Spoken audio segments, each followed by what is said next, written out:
पहली खबर दीपावली तथा छठ व्रत के मौके पर विभिन्न राज्यों से अपने घर आए परदेशियों में भी डेंगू का लक्षण पाया गया है। पिछले एक सप्ताह के दौरान हुई जांच में 22 नए मरीज पाए गए हैं जिनका इलाज चल रहा है। इसमें से दिल्ली, गुजरात तथा अन्य राज्यों से आए परिजन शामिल है। इनमें सिवान शहर, बरहरिया, महाराजगंज आदि प्रखंड के मरीज हैं जिनकी मॉनिटरिंग स्वास्थ्य विभाग द्वारा की जा रही है। हालांकि इन मरीजों को किसी अस्पताल में भर्ती करने की जरूरत नहीं पड़ी है, लेकिन उनके घर पर ही तथा प्राइवेट अस्पतालों में इलाज चल रहा है।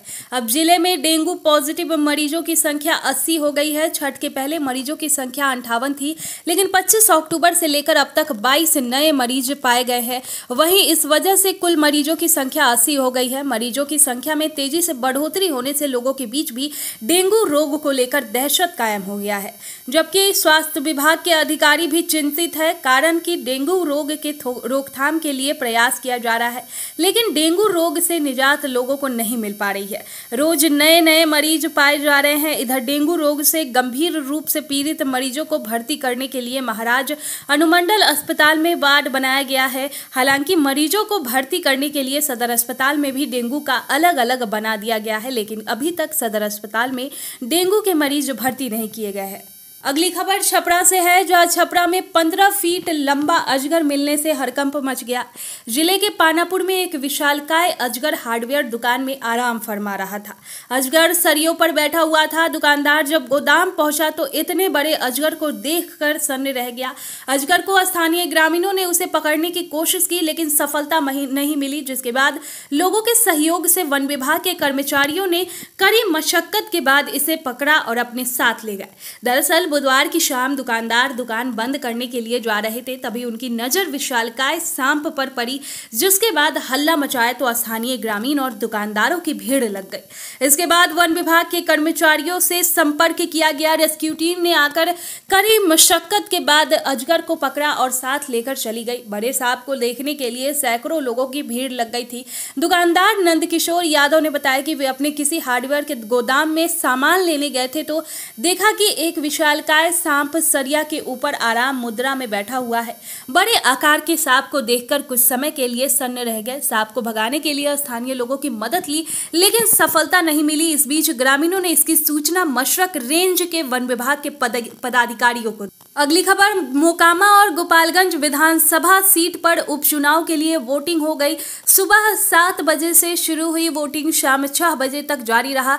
दोनों सीटों पर दोपहर 3 बजे तक 42% से ज्यादा वोटिंग हुई है। हालांकि सुबह मोकामा के मतदाताओं में गोपालगंज से ज्यादा जोश देखने को मिला, वहीं वोटिंग की रफ्तार ज्यादा रही। कड़ी सुरक्षा के बीच दोनों सीटों पर वोटिंग हो रही है। अब तक का मतदान शांतिपूर्ण रहा है। दोपहर बाद गोपालगंज के कई बूथों पर सन्नाटा देखने को मिला। गोपालगंज में अफवाह फैलाने के आरोप में 12 लोग हिरासत में लिए गए हैं। इनमें से 2 लोगों ने सोशल मीडिया पर भ्रामक पोस्ट डाला था। कहा जा रहा है कि सोशल मीडिया पर राजद प्रत्याशी मोहन प्रसाद गुप्ता के नामांकन रद्द करने की अफवाह चलाई गई थी।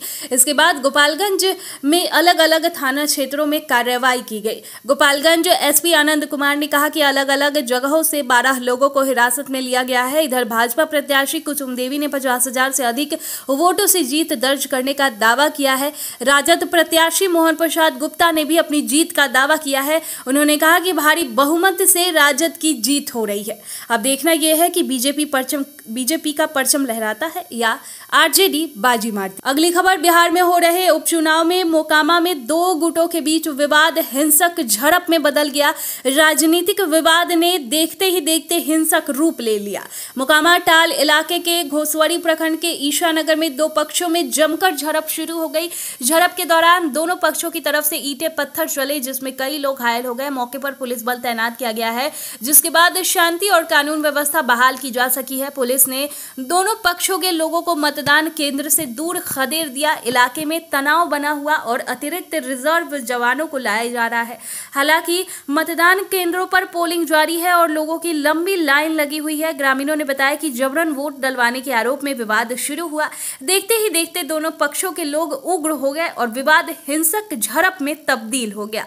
मौके पर मौजूद पुलिस जवानों ने दोनों पक्षों के लोगों को घटनास्थल से खदेड़ दिया है। इसके बाद शांति और कानून व्यवस्था बहाल की जा सकी है। मोकामा में दोपहर 1 बजे तक कुल 34.26% मतदान हुआ है। 35% से अधिक पुरुषों और 34% महिलाओं ने अब तक वोट डाले हैं। विधानसभा क्षेत्र के अन्य पोलिंग बूथों पर शांतिपूर्ण ढंग से मतदान संपन्न हो